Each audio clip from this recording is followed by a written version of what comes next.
Margaret Fenwick, Duchess of Ashcombe, closed her father's ledger with both hands and did not let it make a sound. She did not raise her voice. She did not look toward the half-open door where the steward's voice carried too easily across the stone passage. She did not cry. She set the ledger flat on the desk, aligned its spine with the edge of the wood, and folded her hands over the worn leather cover as though warming them at a fire that was not there. Through the door she could hear Josiah Wren's voice, low and confiding, the voice of a man delivering unwelcome news he did not find unwelcome at all. "She knows nothing of farming, your grace," he was saying.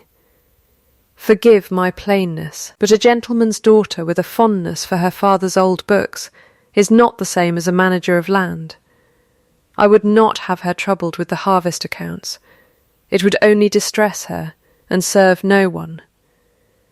And the Duke of Ashcombe, whom she had married 11 weeks before in a chapel full of strangers, said nothing to contradict him. That was the whole of it. Not agreement, worse than agreement. Silence, offered up like a signature on a page already written. By the first frost she would have opened every ledger in that house to the light, and the man now content to let her be called ignorant of the land would spend the better part of a year learning to read the county by her name. If a story like this one has ever made you feel invisible in your own house, unseen for the very things that keep it standing, take a moment now and subscribe to the channel. It costs nothing, and it means everything to us that you're here. Now, back to Margaret.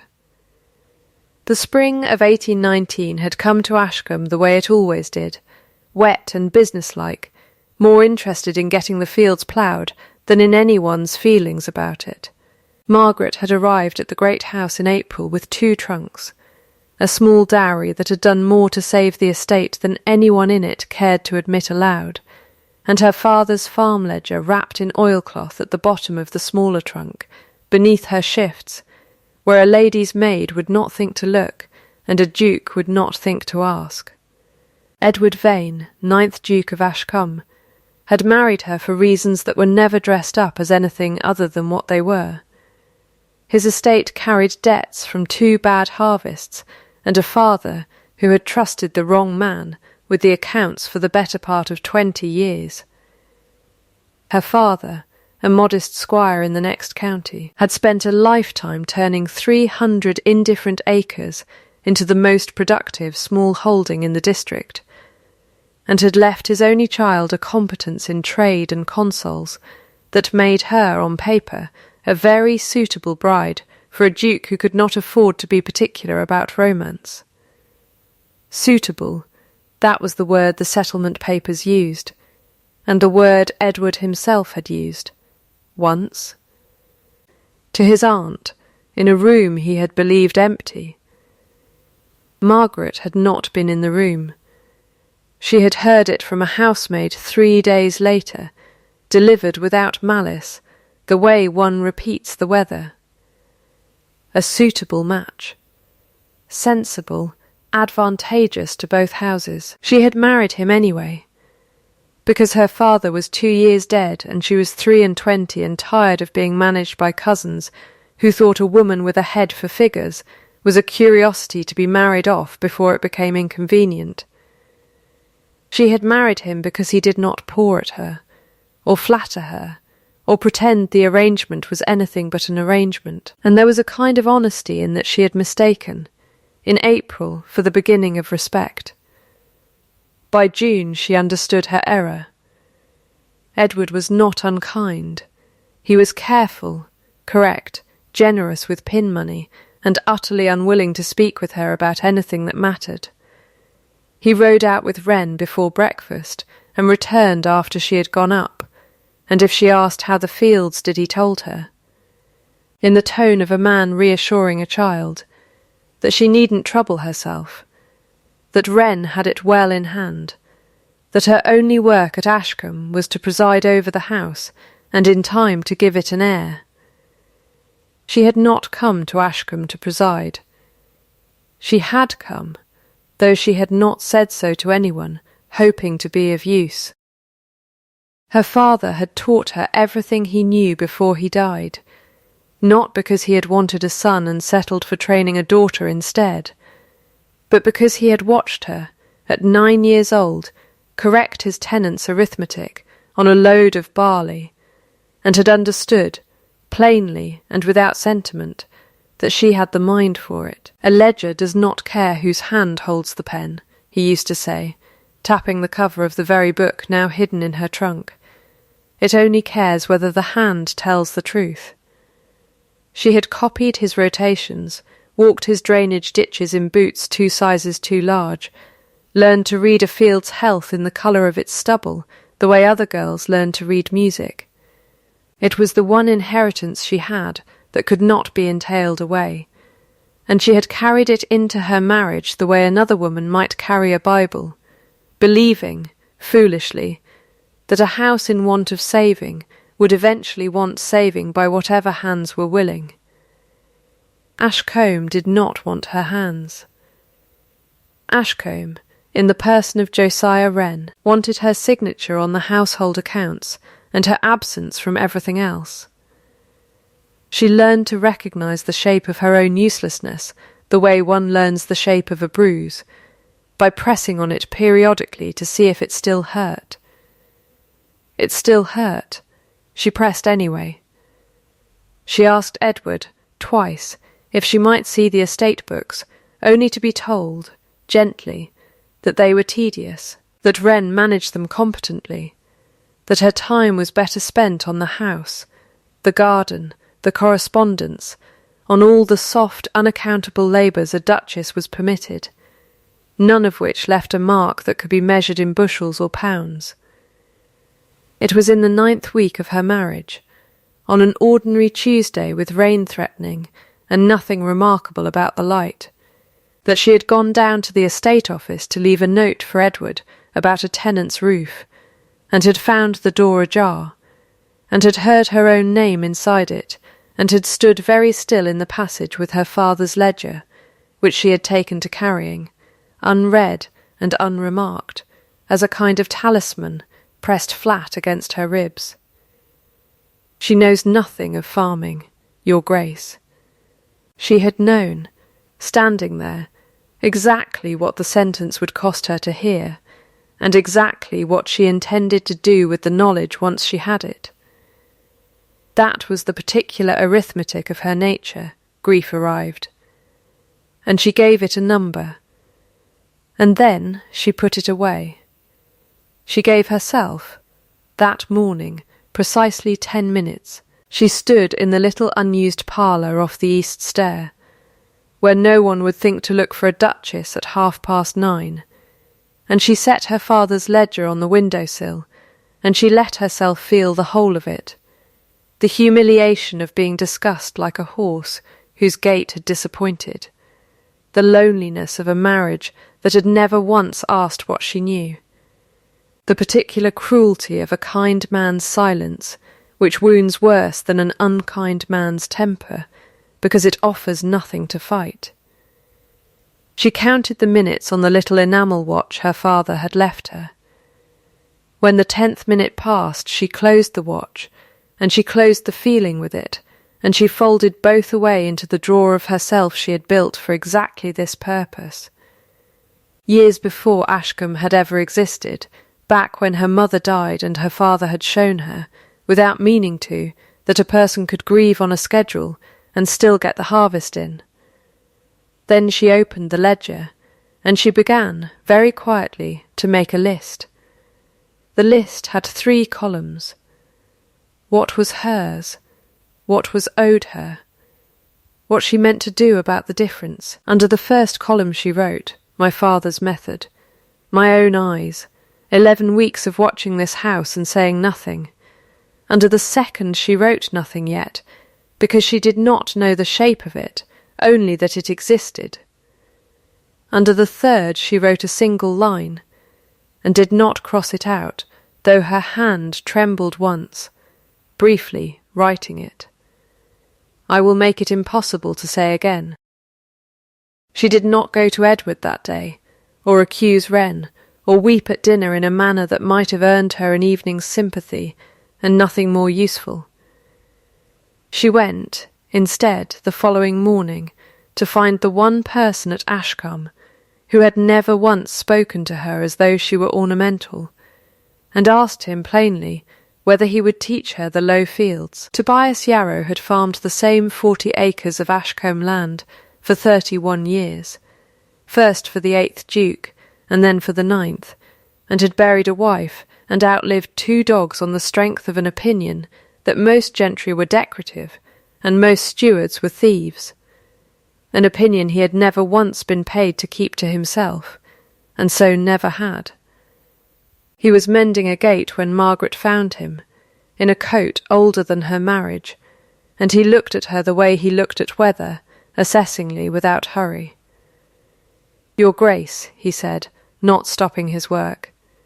"Mr. Yarrow, I should like to walk your fields with you, if you'll permit it. Not as a duchess inspecting, as a student." He did straighten up at that. He looked at her a long moment, taking in, she suspected, the mud already drying on the hem of a walking dress not built for mud, and the ledger she had not thought to leave behind, tucked now under one arm like a schoolbook. "Wren know you're asking? No, His Grace?" No. Yarrow considered this, with the unhurried thoroughness of a man deciding whether a fence-post would hold another winter. "My father farmed for your father's grandfather, back in the day, over in the next county. Heard tell your father knew soil like some men know scripture." "He did." "And you?" "I mean to find out." Something in his face did not soften, exactly. Yarrow's face was not built for softening, but it settled, the way a scale settles when the right weight has finally been added to the other side. "Fields this way, then," he said, and did not offer his arm, which she counted, correctly, as the first real courtesy she had been paid at Ashcombe. They walked the low fields for 2 hours that morning, and she said very little, and wrote a great deal, and what she wrote, copied out that night by candlelight into the back pages of her father's ledger in her own small hand, was the first entry in a record that would end, in time, in front of the whole county. The low fields, she learned, had returned less each of the last 3 years, though the rents charged upon them had not decreased. Wren's explanation, offered to Edward and accepted by Edward, was poor weather and tired soil. An explanation that satisfied a duke who did not walk his own fields, and would have satisfied Margaret too. Had her father not spent a decade teaching her exactly what tired soil looked like, and what it did not? The soil at the low fields was not tired. It was drowning. She saw it within the first half hour, the way one sees a familiar word misspelled, the standing water at the field's western edge that no one had troubled to trace, the ditch that ran crooked where it should have run straight, silted almost shut in a place her father would have cleared in an afternoon with 2 men and a spade. Yarrow watched her crouch at the ditch's edge in her ruined skirts and turn a clod of earth over in her bare fingers, and said nothing at all for a long moment, and then said, in the voice of a man revising an old opinion, How long has that drain been blocked?" 3 years, by my reckoning. Told Wren about it the first year, told him again the second. "And the third?" "Third year I stopped telling him things." Yarrow spat, without malice, into the grass. Man doesn't want to hear a thing telling him twice is charity. Telling him 3 times is foolishness. What did he say, the first time you told him? Said the yield was down to the season. Said it same as this year, and the year before that. Yarrow's pale eyes moved to her, sharp under their heavy brows. "You're thinking it isn't the season." "I'm thinking," Margaret said, closing her ledger with the particular care of a woman, closing a door she does not want to slam, that a field which drowns every spring will produce less every autumn no matter what heaven sends it, and that the difference between what this land should yield and what it has yielded these 3 years is a number, Mr. Yarrow, and numbers do not lie, even when men do. Yarrow looked at her for a long moment, and then he did something she had not yet seen him do in 2 hours of acquaintance. He almost smiled. "Reckon you'd best clear that ditch then, Your Grace," he said, "before the rain comes and shows you I'm right." The rain came 4 days later, and showed her exactly that, and by the end of the week she had done a thing no Duchess of Ashcombe had done in living memory. She had hired 6 men from the village, paid them from her own pin money without asking Edward's leave, and cleared 300 yards of silted drain, with her own boots in the mud beside them, while Josiah Wren watched from the yard with an expression she chose, deliberately, not to read. The Duke, riding back from the north boundary that evening, saw his wife walking up from the low fields with her skirts filthy to the knee and her hair coming loose from its pins, laughing. Actually laughing. A sound, he realised, with some private discomfort. He had not heard from her in 11 weeks of marriage, at something old Yarrow had said. He reined in his horse without quite meaning to. He did not speak to her that night about what he had seen. But he thought about it, turning the ledger over in his mind the way a man turns over a coin he suspects. For the first time, might not be counterfeit after all, and a thinking was the first small crack in a wall he had spent a long time building, brick by careful brick, without ever once telling anyone why.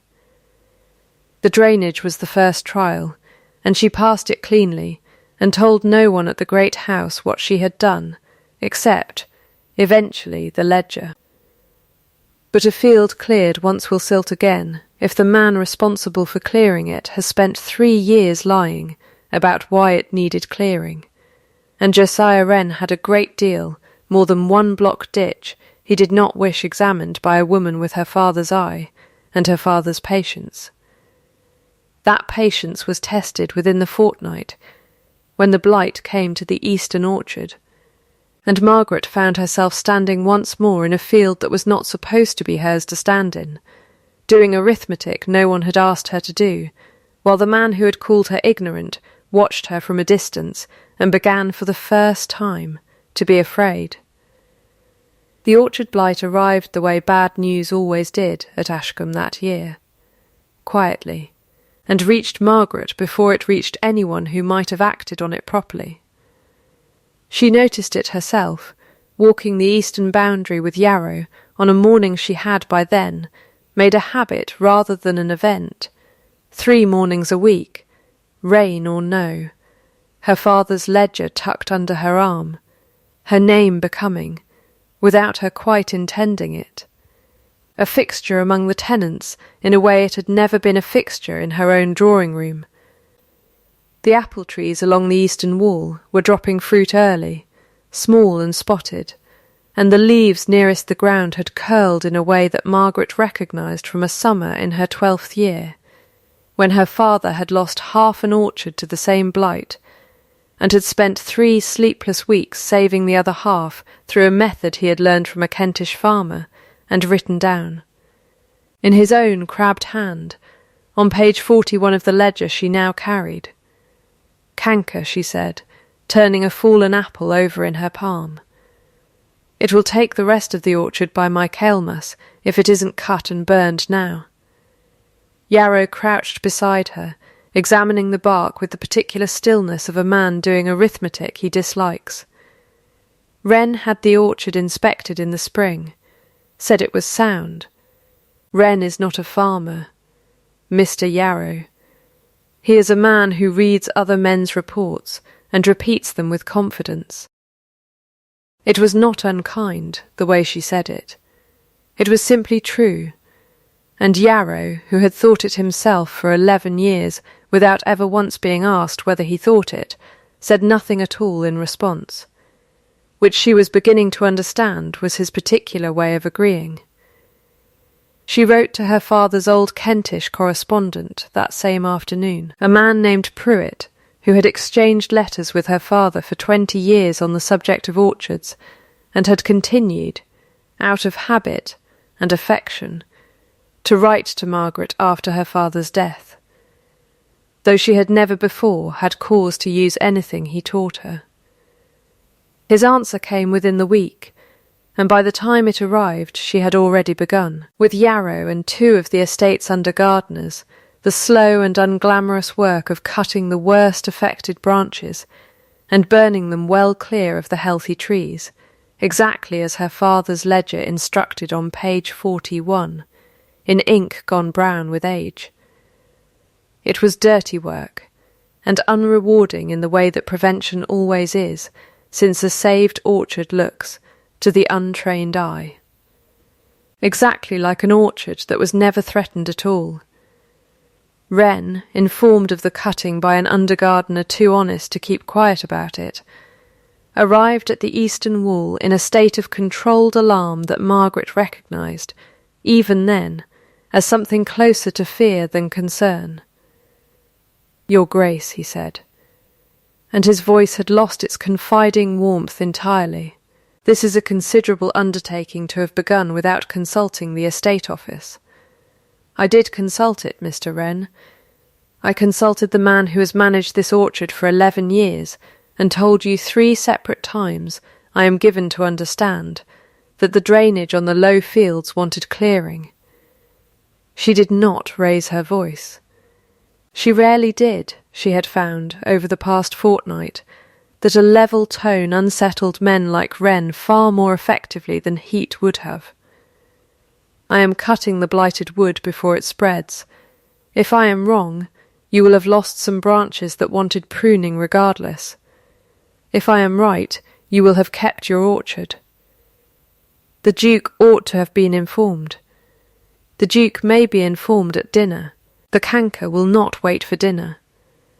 She turned back to the tree before her, saw in the hall of his shoulders under the coat exactly how much he disliked her, and did not remark on it, because remarking on it would have cost her the one advantage she currently possessed, which was that he had not yet understood how much she already knew. That evening, at dinner, Edward asked her about the orchard in the flat, careful voice he used for subjects he had decided in advance not to find interesting, and she told him, plainly, what she had found, what her father had taught her, and what Pruitt of Kent had confirmed by letter that very afternoon. He listened. That itself was new. In 11 weeks he had asked her perhaps a dozen questions about her day, and none of them had required an answer longer than a sentence. This time he set down his fork, entirely, and listened to 4 uninterrupted minutes about canker and drainage and a Kentish farmer's cure, and at the end of it he was quiet for a moment, turning his wine-glass slowly by its stem, and said, "You seem to know a great deal about the management of an orchard, for a woman who was told, I understand, that farming was not her province." It was the closest he had come, in 11 weeks, to acknowledging that he had heard the sentence too. She looked at him carefully, weighing whether it was an opening or a deflection, and decided, on the strength of very little evidence, to treat it as an opening. "My father believed a mind was a mind, Your Grace, whatever skirts it happened to wear. He did not raise me to preside over a drawing-room. He raised me to read land the way other men read Latin, and I have never yet found a field that cared what I was wearing while I read it." Something crossed his face then. Not quite a smile, nothing so generous as that, but a small easing at the corner of his mouth that she would come, in time, to recognise as the first rung of a very long ladder. He did not say anything further that night about the orchard, or about her father, or about the sentence she had overheard through a half-open door and never once mentioned to him directly. But 3 days later, without announcement, he began riding out with her and Yarrow on her Tuesday mornings, at first at the edge of the group, saying little, watching his wife walk his own land with more assurance than he had ever managed to feel on it himself. She learned, in those silent mornings beside him, the shape of the wound she had married into. It came out slowly, in fragments, the way confession always did with a man who had been taught that a duke's feelings were a private indulgence rather than a fact to be shared.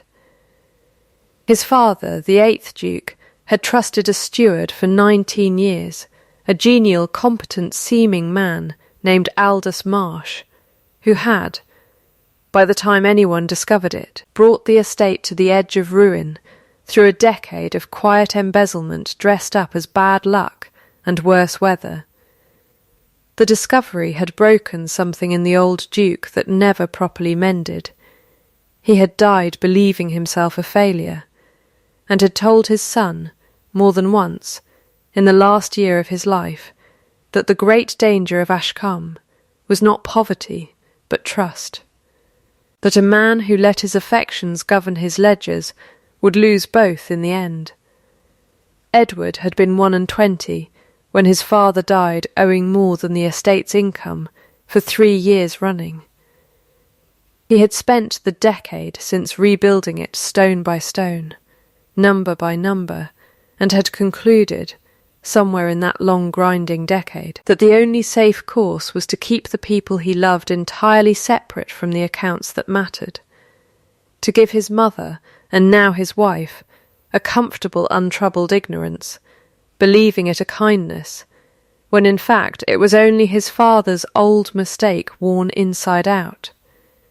His father had trusted too freely. Edward had resolved never to trust at all, and had mistaken the resolution for wisdom. He told her this in pieces, over 3 mornings, never all at once, the way a man empties a wound slowly, because emptying it quickly would show too plainly how deep it went.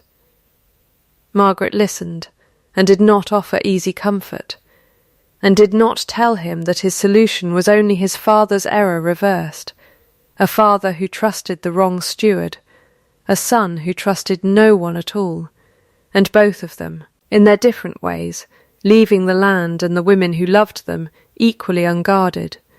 She filed the knowledge away instead, the way she filed everything, in the drawer she kept for facts that would matter later. She did not yet know how directly his wound and her own investigation would collide, or that the very steward he had elevated, in his father's stead, the calm, competent, endlessly reassuring Josiah Wren, was already, quietly and at that very hour, beginning to falsify a second set of figures against the day his first set was finally questioned. The county, in the meantime, had begun to speak of the young Duchess in a new register entirely. It was Mrs. Pruitt at the vicarage who said it first, over tea, to 3 other wives who repeated it within the week to a dozen more, that her Grace had saved the Eastern orchard with her own hands, that she walked the low fields 3 mornings out of 7, that old Yarrow, a man notoriously unimpressed by gentry of any description, had been heard to say, in the tap-room of the Feathers, that the new Duchess knew more of drainage than the last 3 stewards combined. Gossip moved through the county the way water moves downhill, finding every low place eventually, and by midsummer it had found its way even to Ashcombe's own kitchens, where the staff had begun, without any instruction from above, to bring their small household grievances to Margaret rather than to Wren. Because Margaret, unlike Wren, could be trusted to write a fair number down and keep to it. Josiah Wren watched his authority erode a half-inch at a time, and did what frightened, self-deceiving men have always done when the ground shifts beneath them. He did not confess. He began, instead, to build a second lie to protect the first, adjusting the granary counts, backdating a note of debt he had quietly extended to the estate at interest through an intermediary in the county town. Preparing, without yet knowing it would be needed, a set of papers designed to prove that whatever losses came to light were the result of the young Duchess's meddling rather than his own decade of quiet theft. He was, in his own estimation, a careful man. He did not yet understand that he was dealing with a woman who had been taught, from the age of 9, that a ledger does not care whose hand holds the pen. It only cares whether the hand tells the truth. The unravelling of Josiah Wren began, as such things so often do, not with the discovery of a great crime, but with a small inconsistency that refused to resolve itself no matter how many times Margaret added the column. It was midsummer, and she had by then taken to keeping her own shadow set of figures, nothing so formal as an accusation, only a private habit, copied each week from what the estate office reported, and set beside what her own eyes, and Yarrow's, and the tenants' quiet remarks over cottage gates told her must actually be true. The granary counts did not match. Not wildly. Not in a way that would have struck a man reading quickly, or a man inclined to believe the report before he read it at all. But 3 bushels here, 5 there, a rent collected from the Marlow farm that appeared nowhere in the ledger Wren showed the Duke each quarter, small enough, individually, to be a clerk's error. Persistent enough, added together across 2 years, to be something else. She did not go to Edward with suspicion.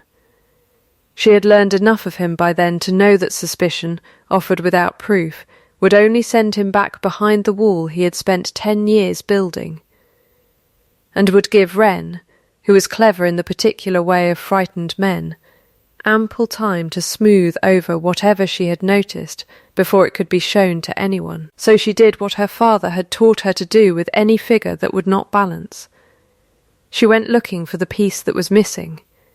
It took her the better part of 6 weeks, conducted almost entirely on her Tuesday, Thursday and Saturday mornings, under the reasonable cover of an ordinary duchess's ordinary interest in her tenants' welfare. She cross-referenced 3 years of parish tithe records, freely shown to her by a vicar delighted to have a duchess take an interest in anything at all, against the estate's own rent rolls.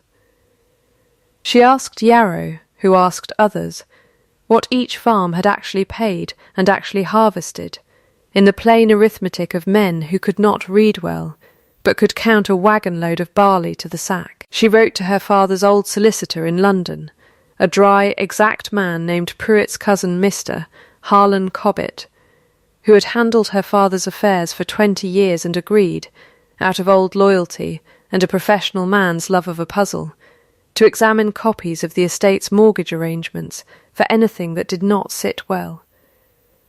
What emerged, laid end to end across the back pages of her father's ledger in her own careful hand, was not one theft, but a structure, a decade-long practice of under-reporting yields by a consistent margin, banking the difference through a series of small sales conducted in the county town under a name that was not quite Wren's own, but traced back to him through a cousin who served as his. Intermediary, and then, in the years the estate's true finances grew tightest, lending a portion of that hidden profit back to the estate itself, at interest, through a note the old Duke had signed in the last confused year of his life, and that Edward, grieving and 21, had never thought to question. Wren was not merely skimming the harvest. He was quietly profiting from the estate's own desperation, twice over, and had been doing so since before Margaret was old enough to be considered a suitable match for anyone. She sat with the completed figures for a long evening before she showed them to a soul, turning the pages by candlelight, and felt something she had not expected to feel, which was not triumph, but a kind of grief for Edward, who had spent 10 years believing he had built an unbreachable wall against his father's mistake, when in fact the very man he had trusted to guard the gate was standing inside it with his hands in the strongbox the whole time. She showed the figures to Edward on a night in late July, in the estate office itself, with the door closed and the ledger open between them on the desk his father had died believing he'd failed at.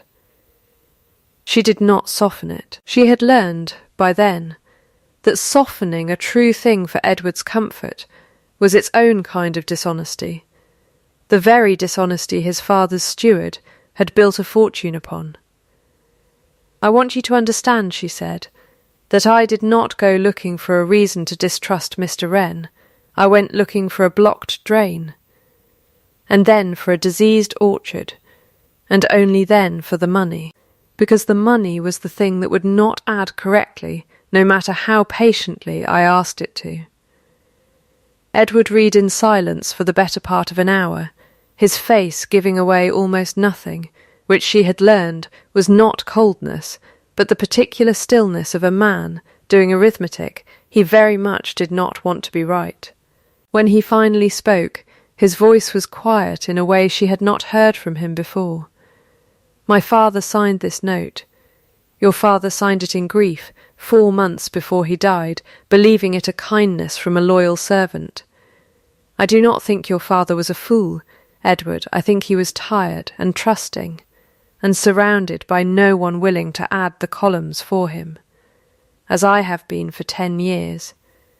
He said it flatly, like a man reading a bill of sale, and then he stopped and started again, his voice roughening at the edges in a way that cost him visibly. I built this whole. I built 10 years on the idea that the danger was trust, that if I gave no one the chance to be my father's Marsh again, I would be safe.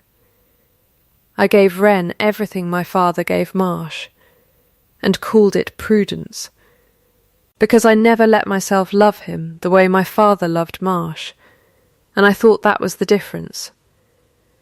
I thought if I didn't care, I couldn't be fooled. You were fooled regardless. I was fooled regardless, he agreed, very low, and looked at her then with an expression she had not yet seen him wear, not the careful correctness of the drawing-room, not the polite distance of their wedding night, but something raw and unguarded, a man watching a wall he'd spent a decade on come down in a single evening and finding, beneath it, not the ruin he'd feared, but a woman who had done in 6 weeks what he had failed to do in 10 years, simply because she had been willing to look. You knew this, weeks ago, and you said nothing to me. I said nothing until I had proof enough that saying it would matter. You have spent 10 years learning not to trust a confident voice with no figures behind it. I was not going to ask you to trust mine instead, on nothing more than my say-so. She closed the ledger gently. I wanted to be believed for the numbers, Edward, not forgiven for being a woman who happened to be right. He was quiet a long moment, turning that over. Wren told me you knew nothing of farming. I heard him say it. Something moved behind his eyes at that, something that had clearly not occurred to him until the sentence left her mouth. That she had known, for weeks, exactly what had been said of her through a half-open door, and had chosen construction over confrontation, evidence over tears. You heard him, and you said nothing of that either. What was there to say? He was wrong. I intended to make it inconvenient for anyone to keep believing him. She looked at Edward steadily. I do not want an apology for a sentence, Your Grace. Josiah Wren's opinion of my competence was never the injury. Your silence when he offered it, that was the injury. And I will have that conversation with you, in full, when there is time for it to be had properly. Tonight there is a decade of theft to answer for, and a county assembly in a fortnight where the harvest tallies will be read aloud, as they are every year, and Mr. Wren will be standing at your side to read them, unless we decide otherwise." Edward looked at her for a long moment across the desk, across the ledger, across the whole ruined architecture of 10 careful years, and said at last, in a voice that had shed every trace of the polite distance she had married in April, "Show me what you would do." "Not tonight," she said. "And not with words alone. Come with me tomorrow, and every day after, and see it done, and by the time the assembly is called you will not need to take my word for any of it. You will have watched it built." He reached across the desk then, and set his hand briefly over hers where it rested on her father's ledger, not a declaration. Nothing so large as that, only a hand laid flat and still over hers, for the space of several breaths, warm where she had expected, after 11 weeks of careful distance, to find only politeness. "All right," he said. "All right then," she answered, and did not move her hand away, and understood, in the quiet that followed, that whatever else had been broken and mended in that room, the charged and private thing her father's ledger represented, a dead man's method, a daughter's inheritance, a marriage's only honest document, no longer belonged to her alone. It had become, in the space of one evening, theirs. The fortnight that followed was the longest of Margaret's life, though it did not feel long at the time. It felt, rather, like the compressed, breathless work of harvest itself, every hour accounted for, every hour mattering. She and Edward and Mr. Cobbett's clerk, sent down urgently from London, spent 4 days reconciling every figure Margaret had assembled against the estate's original books, so that what would be presented to the county was not suspicion, but certainty, page after page of it, dated and witnessed and utterly unassailable. Yarrow was asked, quietly, whether he and certain other tenants would be willing to speak, if called upon, to what they had told Wren and what Wren had done with the telling. He agreed without hesitation, and without being asked twice, went and asked 3 other men himself, men who had grievances of their own long swallowed for want of anyone willing to hear them. Wren, for his part, sensed the ground shifting, and did what Margaret had expected him to do, which was to strike before he could be struck. A letter arrived at Ashcombe 10 days before the assembly, addressed to the Duke's aunt, the formidable Lady Wren, containing a carefully worded account of the young Duchess's unbecoming habits, her presence in the fields unchaperoned, her interference in matters no lady ought to trouble herself with, the unseemly familiarity she had cultivated with tenant farmers. All of it phrased with just enough plausible concern to suggest a devoted steward's worry, rather than a frightened thief's counterattack. Lady Wren, who arrived at Ashcombe within 2 days of receiving it, prepared to be appalled, was met instead by a daughter-in-law, who handed her, without a tremor, the completed ledger of Wren's decade of theft, and let the numbers make the argument that no amount of composure could have made alone. Lady Wren read for the better part of an hour, in absolute silence, and at the end of it looked at Margaret with an expression that was, for a woman of her particular starch, very nearly admiration. "He called you unbecoming," she said. "He called me ignorant of farming first," Margaret said. "The rest was simply what a frightened man says when the first lie stops working. And are you? Ignorant of farming? Ask Mr. Yarrow, ma'am, or ask the Eastern Orchard, which still stands." Lady Wren, who had buried a husband of her own, and had very little patience left in her life for foolish men, set down the ledger with a small, decisive sound, very like a door closing. "I shall be attending the assembly," she said. "I find I have developed a sudden interest in harvest tallies. The county assembly was held, as it was every year, in the long barn at Ashcombe on the first Saturday after Michaelmas, When the harvest was in and every farm in the district gathered to hear the yields read aloud, settle accounts, and drink the Duke's cider until the fiddles started. It was the one occasion of the year when tenant and gentry stood in the same room as something approaching equals, and it was, therefore, exactly the room Margaret had been building her case to fill. She wore, that evening, a plain grey wool that Wren himself would have approved of a woman wearing to a farmers' assembly, and carried under her arm not a fan but her father's ledger, now grown thick with a second hand added to the first, and stood beside Edward at the head of the barn while Wren, unaware until the very moment the doors were closed behind the last farmer that anything but the ordinary reading of tallies awaited him, took his accustomed place to read the figures aloud.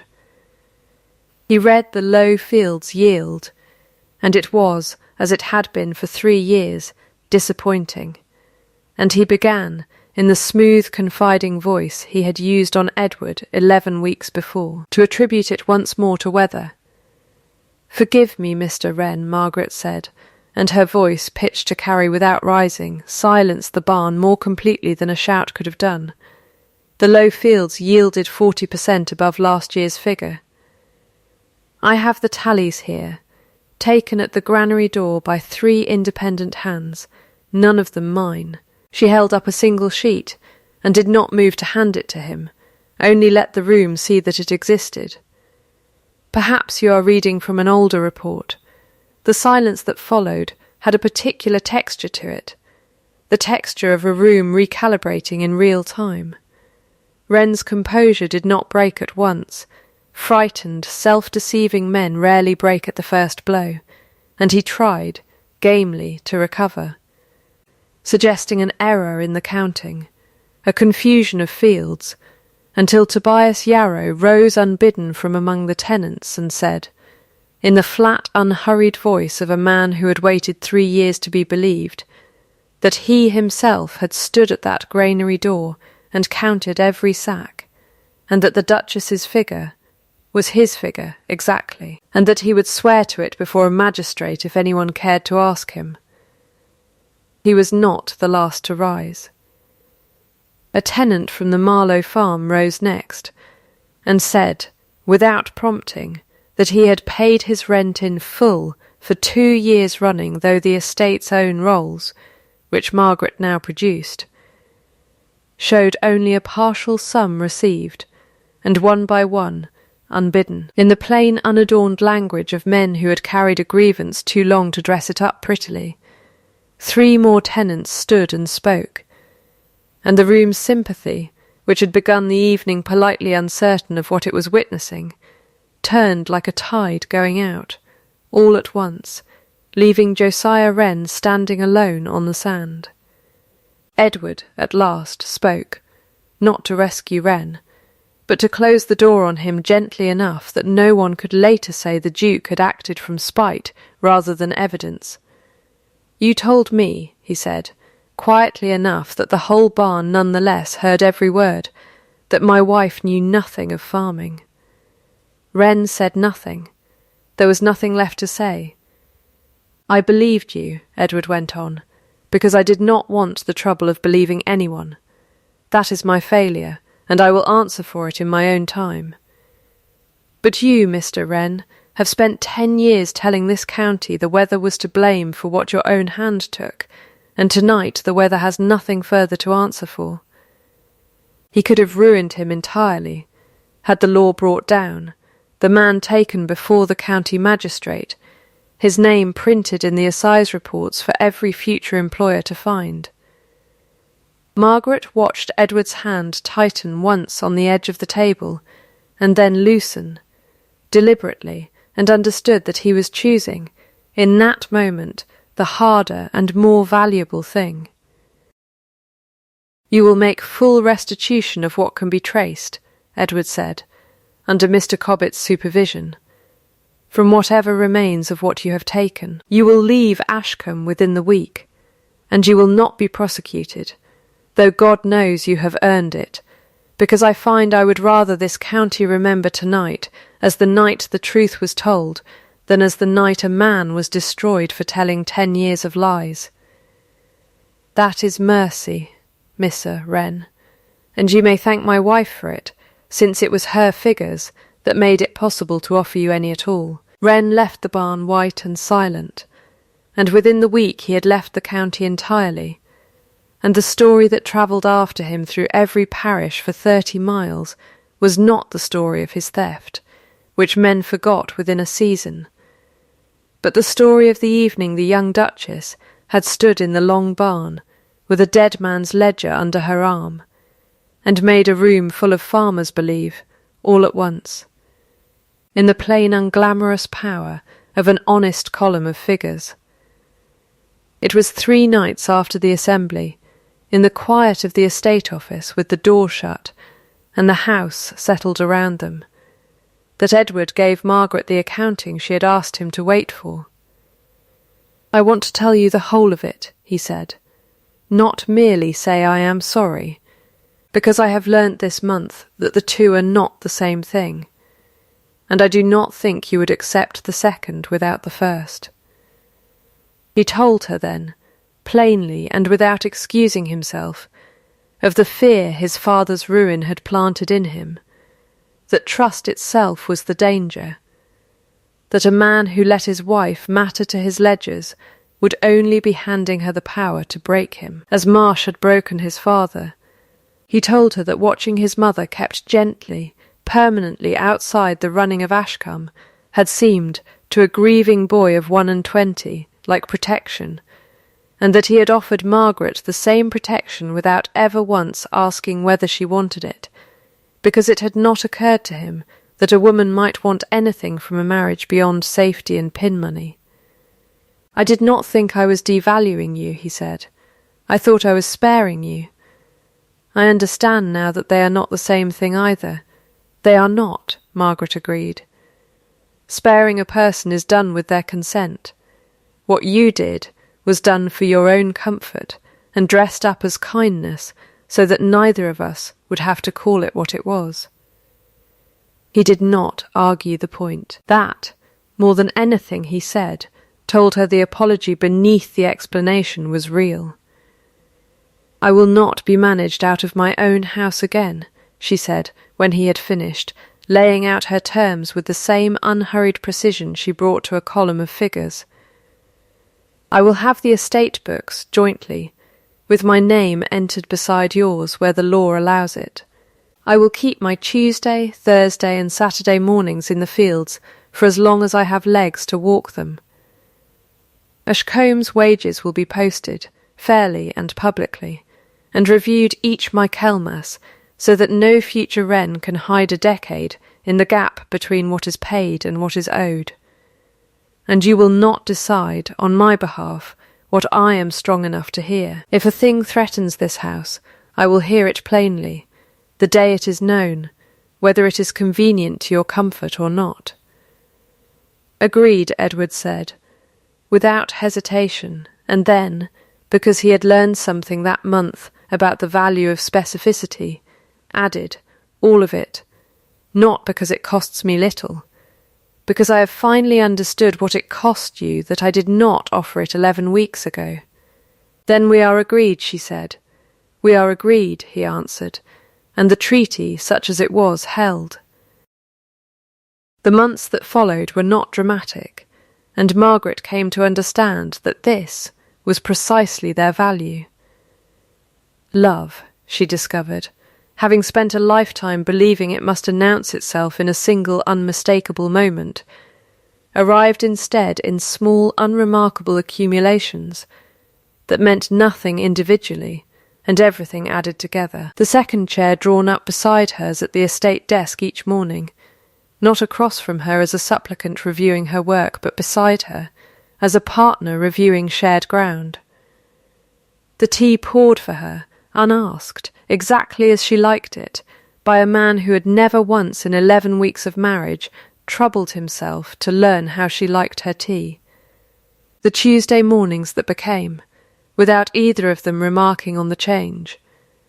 Every morning, Edward riding beside her and Yarrow both, asking questions now instead of issuing reassurances, writing his own notes in a plain hand that had begun, she noticed with private amusement, to borrow certain habits from her father's.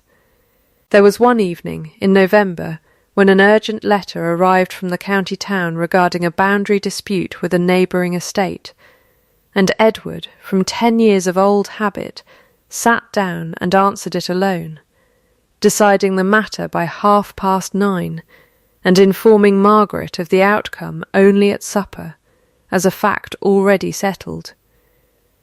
She did not raise her voice. She set down her fork with the particular gentleness she reserved for things that mattered, and said, "You have done the thing again, Edward, decided without me, and told me after, as though the deciding were the whole of the courtesy." He stopped, mid-explanation, and she watched him hear himself, watched the old pattern surface, and get named and, for the first time, get corrected in real time rather than defended. "You're right," he said. "I am sorry. I will write to Lord Fenmore again in the morning, and this time we will answer it together." "Thank you," she said, and did not make more of it than that, because she had learned that the relapse forgiven quietly and corrected promptly was worth infinitely more than the relapse punished loudly. And because she had also learned, by then, that this was a man capable of hearing a true thing said plainly, and choosing, each time, to do better with it. It was on a night in early December, with snow beginning against the office windows, and the harvest ledgers for the year closed, and reconciled, and, for the first time in a decade, entirely honest, that Edward set down his pen and looked at her for a long moment across the desk they had by then made entirely their own. "I have been thinking," he said, "of the sentence Wren used against you, that you knew nothing of farming. I have not forgotten it, nor have I. I have been thinking that I ought to have contradicted it the moment I heard it, and I did not, and I have spent every month since trying to earn the right to say what I ought to have said then." He reached across the desk and took her hand, not briefly this time, not as a gesture concluded almost as soon as begun, but held, deliberate and steady. "I would choose you, Margaret. I have been choosing you, in fact, for some time now. Every morning I rode out beside you, instead of past you. Every evening I brought you the difficult letter, instead of the settled one. I did not say it because I did not yet trust myself to mean it as fully as I do tonight. I mean it fully tonight. That is not the bare word, Edward, no," he agreed. "I find the bare word has never seemed sufficient for what I mean. I would rather tell you what I have chosen, and go on choosing, than say 3 words and consider the matter closed." He turned her hand over gently in his.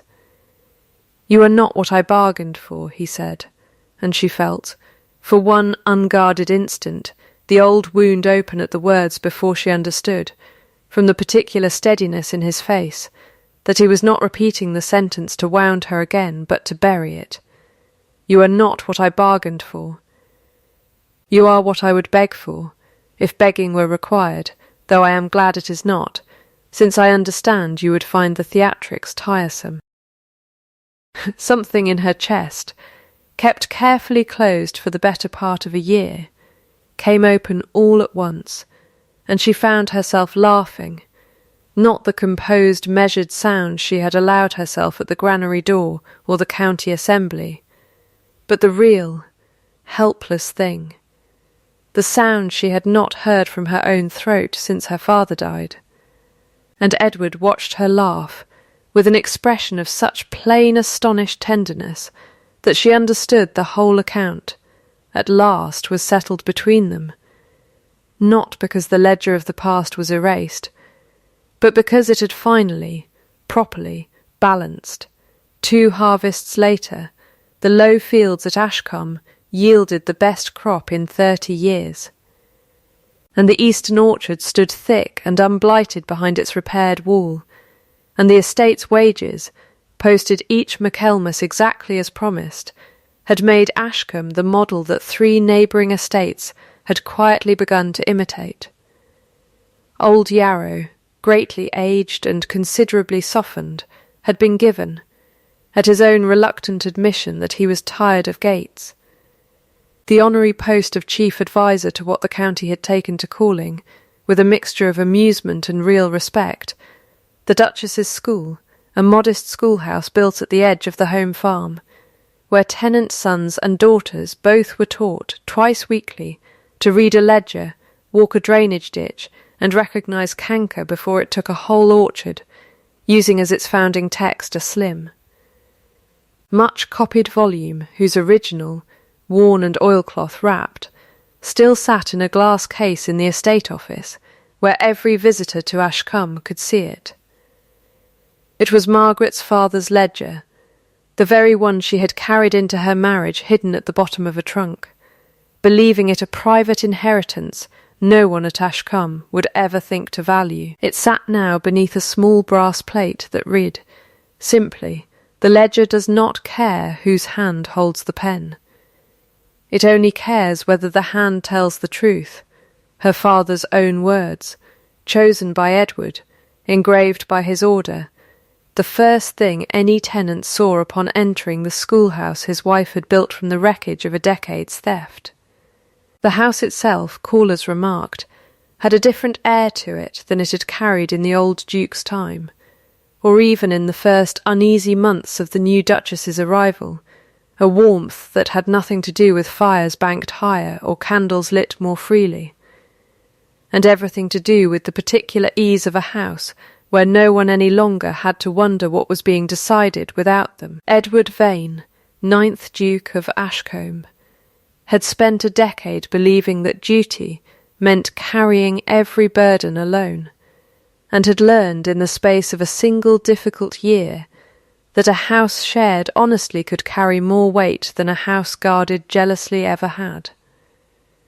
Ashcombe, people said, without quite being able to explain what they meant by it, had finally begun to breathe. She had stopped asking to be seen. She had made herself impossible to unsee, field by field, column by column, until the whole county measured its own honesty against the standard she had set without ever once raising her voice to demand it.